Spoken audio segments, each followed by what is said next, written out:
everyone, welcome back to my channel. I hope you are doing well. I pray for you all. God give you a long life and you live always happily there. Please like and share this video and also subscribe my YouTube channel.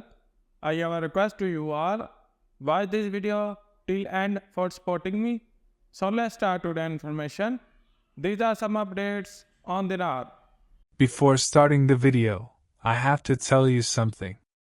Go to google.com and search dinaropinions.com and open this site. Here you can see the latest news, dinar opinions, and dinar guru updates on a single page. So visit this site for more information. I do not believe the RV will go right away once the CBI gets the green light. They would RV first in country and restrict it to Iraq. At that time, it will be just under or over $1. Probably more like over to give incentives for citizens to turn in their 3-0 notes. Then the CBI will watch carefully for inflation. We don't know how long this would take. Maybe a few days or weeks. Community comment: we only get one chance to get this right. Oh boy, is that ever so profound for you to say. You can't make a mistake and go back and fix it. Not in a monetary reform. Math would not allow it.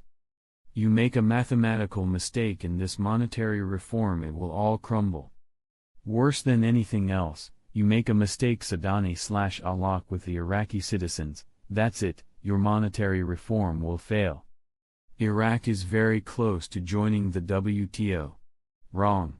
There are often articles about joining. But until they diversify their economy so they have products to export, there is no reason to be in the WTO. Article quote: it is not possible to float the dinar in Iraq because we don't have various sources of foreign currency. Which is unbelievable, I've been researching it. The question is a float versus a hard revaluation, a hard manipulation, what they're doing right now. You and I are in a hard manipulation.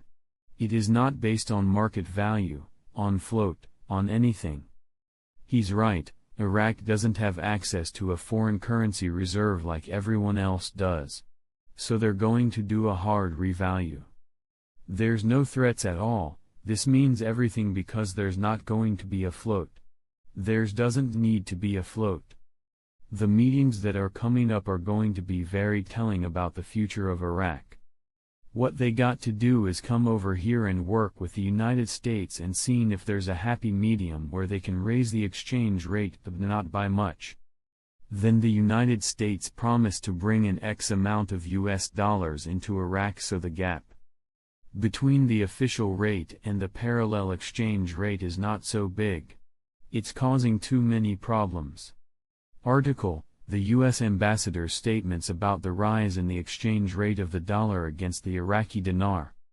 Quote: U.S. ambassador to Baghdad, Alina Romansky, indicated that Iraq's adoption of the legitimate banking system guarantees the stability of the dollar's exchange rates. We saw a documentary video of them specifically reducing the note count, destroying money. We don't know how much money they have destroyed yet, but they will probably disclose it. Because it'll be a necessary thing to disclose when they go international. People are going to want to know what their money supply is. The bottom line is they were destroying and making little pellets with perfectly good money. Those of you out there on the internet that are doing the math saying this doesn't work.